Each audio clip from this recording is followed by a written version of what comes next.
It's approved by the homeowners of ENCINO, the ENCINO Property Owners Association, and the Terminal Homeowners Association, the three homeowners groups. First, I'll have to unfortunately read some of this.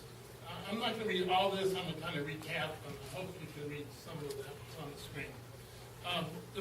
First, there's a developer's game plan here. Developers follow a time-worn gamut, and basically what they do, they ask for a project much larger than they realize it, and we then cut the project down, and that's essentially what they did here. Now, first, I'm going to take a look at the 500-unit project that's currently on the table. Not what they say they're going to do, not what they're proposing to do, but what's in front of the city. 500 units. Now, understand it's down to 399. That's only talk. So let's first look at the 500 units. The whole project currently is entirely within the Ventura Boulevard specific plan. That's the area in the upper corner there. If you take a look at the screen, it's this area right here. And if you look at the zoning carefully, you'll see that the bulk of the zoning is R1, single family. That allows buildings up to 5,000 square foot lots. In fact, the entire lot was all single family R1. And then there's a section that is zoned for R3 because it has a conditional use zoning on it. Excuse me, it's an R3 zone for part of it. That was on Ventura Boulevard. And then there's a commercial area that has a Q condition, all 45 feet high. And what they've asked for in writing is rezoning for RAS4. Now that looks like a lot of gibberish there. Q, CL, 1, blah, blah, blah. Here's what it really means. R4, if you look at the R4 designation, we're talking about unlimited height. And we're talking about high density with compromises in terms of setback and floor area ratio and so on. Wait, I went to the end of that. I didn't mean to do that. Excuse me 1 second. I cut that a little too short, folks. Didn't mean to make it quite that short. Okay. Now, the original plan had 500 units. You notice they didn't talk about any of these numbers, but I will. The original plan was going to take 494,000 cubic yards of soil. This is all from their proposal. That had to be exported over city streets. They were going to remove 147 trees, jacaranda, ficus, and so on, and they estimated it would take 24 months. When IVT bought the project, the property over the years, they destroyed all of the R1 family homes that you see behind that fire hydrant there and over toward the gallery. Now, I'm not going to read the entitlement request, but in order for them to do what they want to do, they need conditional use permits, they need zone changes, they need variances from the specific plan, they need vesting maps and so on. I won't go into those details right now. But there are two streets there, Peach Street and Lameda. Both they're asking to be abandoned by the city, and then those would be part of their project. So we're taking two city streets, public property, and throwing that in so they can build their project. Now let's look at the revised project for a moment. And with a little arm twisting, the developer very graciously revised their project down to $399, which what they really wanted in the first place. And they've shown you this picture of this project, as you can see. Now, the developer has made some concessions. None of this is, by the way, filed with the city. Please, later they can correct me because I hope I'm wrong. I'd love to be wrong on this one. But so far, we're talking about a proposal that would give you a little 13,000 square foot plaza for public use. And I'm not sure the neighbors are going to be too happy with that one. But they still are going to have 399 unit apartments, still 8 stories, though it'll be stepped down, and nothing is proposed that will solve the environmental and traffic problems. So here's what you have, the pretty trees on the 13,000 square foot little plaza up there on SEPULVEDA, and that's the solution to the problem. Now let's look at the traffic impacts.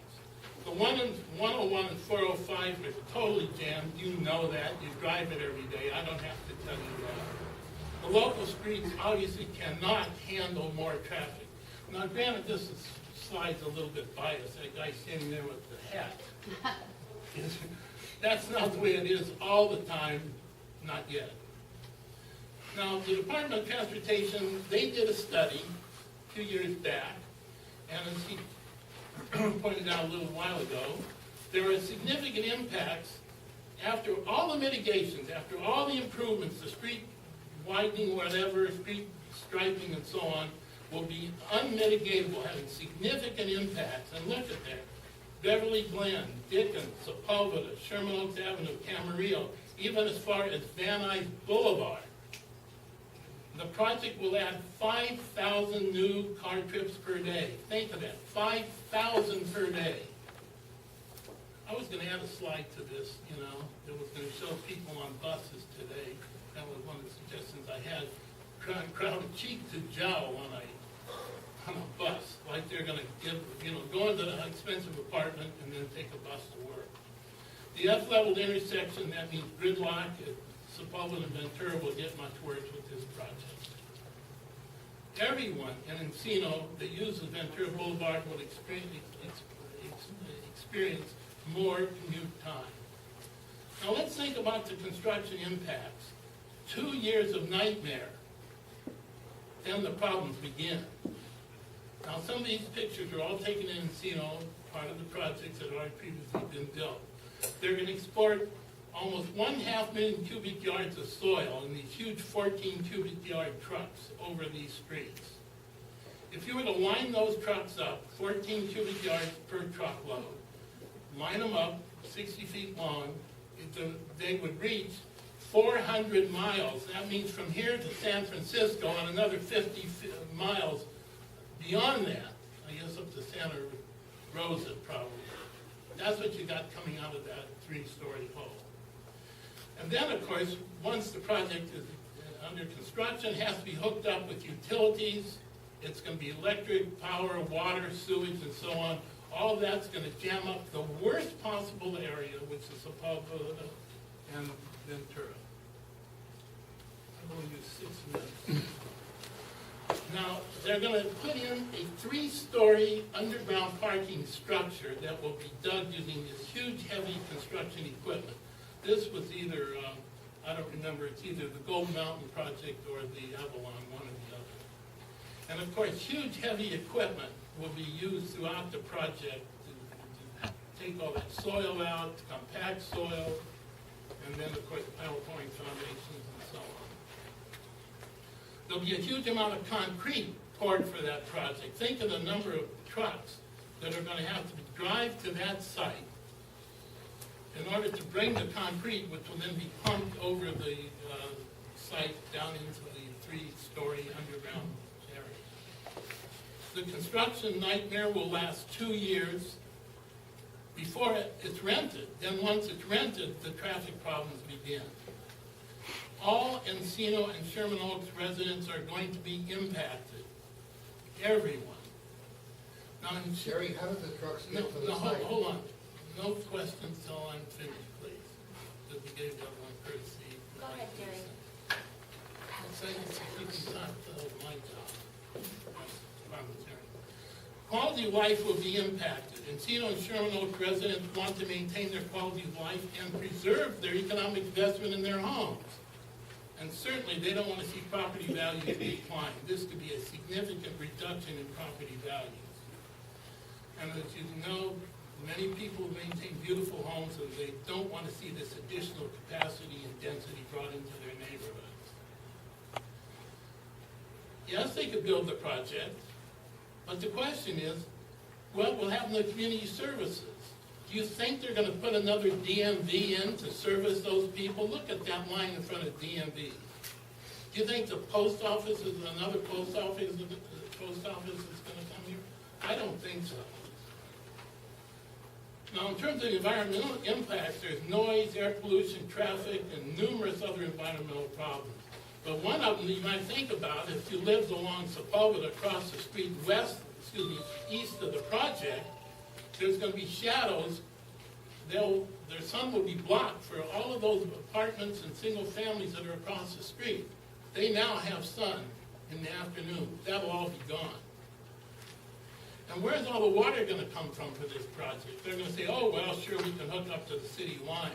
But there needs to be water, solid waste capacity. I don't have to tell you the problems of Sunshine Canyon and elsewhere where there's no capacity, unless you're willing to spend a lot more money for marginal additional water and supply lines. This will make it much worse. Now let's look at the IVT propaganda machine, because they've done a lot of selling the project. They've talked down the problems, talking about how pretty it is, how pretty the flowers are, how they met with the people, and so on. And of course, they've engaged in this continuing massive public relations effort. This shot was taken last week or so ago in Sherman Oaks. She's drinking a soda, but I can't tell which soda they gave her, and there's few expressions. I'm not sure what those are. Probably Rockstar Energy. Now, they're telling you to imagine this project. Sure, look at the imagination, but the reality is more what you see on the right. This is what you expect every day when you go out on Ventura Boulevard. Can you imagine what Sepulveda, Ventura is going to look like? And of course, they have the money to invest in fancy brochures and propaganda, meeting with neighbors and so on in order to continue to sell the project.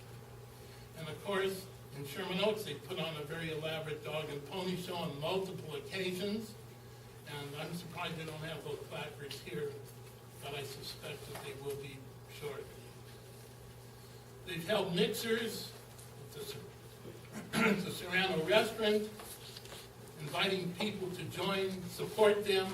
Well, of course, a lot of people don't even live near the project, or else they have a vested interest in that project, and that's why they're supportive of it. Now, here's a reality check for the Chambers of Commerce, and they need to think about this. Most people do not want to shop on Ventura Boulevard, and there's a reason for it. There's too much traffic, and there's too much of a nightmare, too much of a hassle. So what do? They go to other areas. They go north of Ventura Boulevard to do their shopping. And the businesses need to understand this, and the chambers as well, that the more traffic and density you put in, the harder it is going to be for people to shop there. So sure, they'll pick up 399 units of customers, maybe, assuming they shop along Ventura, but thousands of people are going to get jammed at that intersection, and they won't get near that intersection. They'll treat it like the plague. So you've got a bunch of chamber and business people that think in the short haul that this is a good thing, but in the long haul, it's going to be bad for all of them. Now, let's ask the question, why are they going to do apartments, and have they been successful? High density and high-rise apartments and housing urban development. Years ago, sponsored a lot of high-rise housing, but it's proven a massive failure because they wound up with crime, it was uncared for, property fell into disrepair, and many people didn't even want to rent those places after a period of time, and the result is that HUD changed their entire... I have to admit that was pretty thorough, and you definitely extolled all the virtues of the horrors. Are there any benefits, number one? And why is IVT, the developers, why are they short-sighted, and the group that compiled this great presentation is not short-sighted? Why are they not short-sighted? No, the first question was, are there any benefits to the project that they presented tonight? Yeah, I can tell you the benefit. There's a huge benefit. They tore down the property that was damaged by the earthquake, and they got rid of some shabby, run-down R1 property. They cleared the lot, and they removed all the density from that. We get no traffic, no congestion, and none of the problems from what some people call an ugly, empty lot. But I can guarantee you, this is the good times, you know. That's the I'm benefit. sorry, maybe I miscommunicated, Jerry. I asked specifically, based on the presentation tonight for the 399 units, are there any benefits to that project? What, $399? That's, yeah, Jerry, Is that you're asking $399? that's exactly what I'm asking. About Are the there, benefits of the project. you extolled all the horrors of the entire project. I'm not taking a position, I'm just asking a question. I'm playing devil's advocate. Are there any benefits to the project that they presented this evening? This is what you wanted throughout this Okay, entire Can I year. give you the answer? Okay, Zero. Zero. Okay. Zero benefit for this community. I said that 3 times. now lastly, they're short-sighted, but why isn't the three groups that put this together? Well, Why let aren't you me- Let short-sighted? me answer that. I never suggested they were short-sighted. Yes, you did. No, please. Okay. I can run this back if you like. I suggested the chambers of commerce were short-sighted. You weren't listening carefully.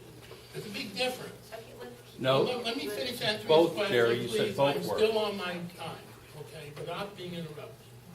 Thank you. The chambers of commerce are short-sighted by thinking 300 but more customers in there. The developer's not short-sighted. They're doing well. If I were in their position and had the amount of investment, I'd do exactly. In fact, I guess I would ask for 800 or 1,000 units so I could end up with 500 at the end. They're not short-sighted. They're doing what any reasonable development person does. And I think the developer is a good, responsible person. I want to say that for the record. More questions? Any other questions, folks? Yes, I do have. Actually, wanted to speak by speaker card. Is Marshall Long here? Yes, sir. Long, I am Chair of the Land Use Committee for the Sherman Oaks Homeowners Organization. I appreciate the opportunity to speak on this important subject. As a small business owner, I share your concerns on business development as well as the concerns of our residents about density and traffic. Unrestricted growth does not lead to a better economic environment. It's only when the garden is pruned that healthy plants can grow and flourish. This location is particularly sensitive to additional traffic. The extra 5,000 or so vehicles per day on Sepulveda Boulevard will not help our community environment, and indeed is one of the main reasons the specific plan was developed in the first place. Many of the current business problems along Ventura can be attributed to excess traffic and lack of parking.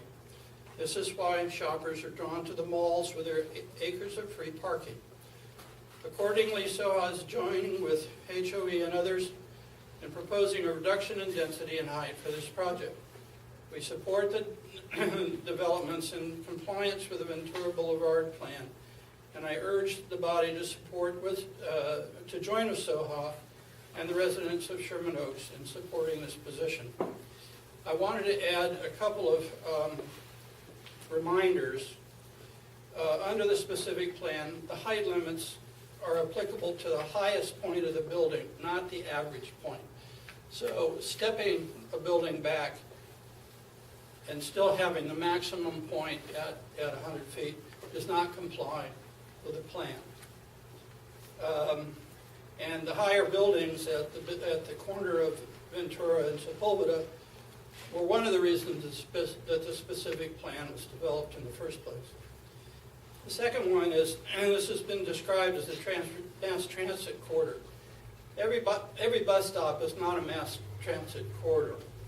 Allowing a neighborhood high-rise at every bus stop isn't the answer. Thank you, Mr. Long. Thank you. Okay, next, Lisa Petrus. Thank you. Good evening. My name is Lisa Petrus, and I'm a resident of Sherman Oaks, and I live immediately adjacent to this proposed monstrosity. As it is now, west of Sepulveda and east of Kester, if you can visualize this, between the freeway and Ventura Boulevard, there are 7 streets in there now. Since the gallery has been built, the first 5 streets now have restricted parking on both sides of the street. The last 2 streets, which is one of the ones I live on, Lamona, and the next one do not. The 2 streets that go from Ventura to Camarillo have speed bumps on them now. Currently on Kester, you cannot make a right turn onto Camarillo in the morning between 7 and 9 because the traffic in our little neighborhood of 400 homes, which Smaller Toscano. And also Sue Steinberg says, unable to stay for a public comment, but want to support the reconsideration and oppose the Toscano project. Ms. Elson? Okay, Madam Chair, may I just ask a question? Sure. Okay. To Mr. Kruger, I'm assuming for demonstration purposes, we get to look at the nice bright colors of your project. That was not the plan for this project? The plan for the project is, it changed somewhat from what that is there. Because we have Legato that happened here at Ventura and had it first started out as Mondrian colors, which was not real popular, to say the least, with the community. And then the developer thankfully repainted to give it a little more pleasing look. We have no plans of making this elementary school colors like Thank you Legato. very much. Okay, any board member comments at this time? We do have a few more moments. I'll take 2 more comments if anybody would like to. Well, I think this impacts not just ENCINO residents in Sherman Oaks, but all of the San Fernando Valley. If, as we all know, people driving south in the morning and night, I mean, it's backed up to Burbank or further. And it's not just ENCINO, Sherman Oaks. And ENCINO, also, we have we're landlocked. People can't go north or south through the valley except on Balboa. Or you could go down Havenhurst, but then you're cut off at Burbank. And I think it's I think it's a real concern, traffic, and really for all of the San Fernando Valley. It's just gridlock, and it is now, and I just don't see how this is going to benefit anybody. My comment. Thank you. Donna, Yes. just a couple of points. Once in a while I take a bus. I know that's an unusual thing for all of us, but I do. And I get this bus at the corner of Ventura and Sepulveda Boulevard in the middle of the day. It takes me west where I need to go. It's so crowded there. It's such a bad place to be that they have now moved the bus stop because it's just a nightmare. So now it's going to be on Sepulveda Boulevard, a little south, to see what it is. And the buses are well used. So, I mean, bringing in more people and telling them they're using a bus is not a wow idea for them, you see. And another thought, just I was thinking about here, is that there isn't any freeway ramp and a ramp off the 101 or the 405 that leads directly to this area. If they're coming from the west, if these people don't walk to work and they do have to drive and they do work in the West Valley, then coming home, they would have to get off the freeway at Haskell Avenue and go through, which is already the jammed street from the existing traffic that is blocking there, and go through all of those little streets there, and or they could possibly get off at Ventura Boulevard, which again will bring another nightmare, and they have to cross Ventura and Sepulveda. I mean, it will flow out, you know, the way water does, where it can't go this way, it will find all the places that it can go. The neighborhood is already too crowded. It's just too bad, but it is. And as Jerry or someone else said, every time you go to the post office and you wait longer, maybe talk to those people and they'll tell you they live over there. You don't get into the post office when you get thousands more people. Or the markets. They're going to have to drive to a market. I just think the area, this whole community is already too crowded. Okay, we'll take one more. Thanks, Laura. You know, I'm pretty new to the project. I am on the board. I'm speaking as an individual, person who's worked in this community for 15 years. I like a balanced approach.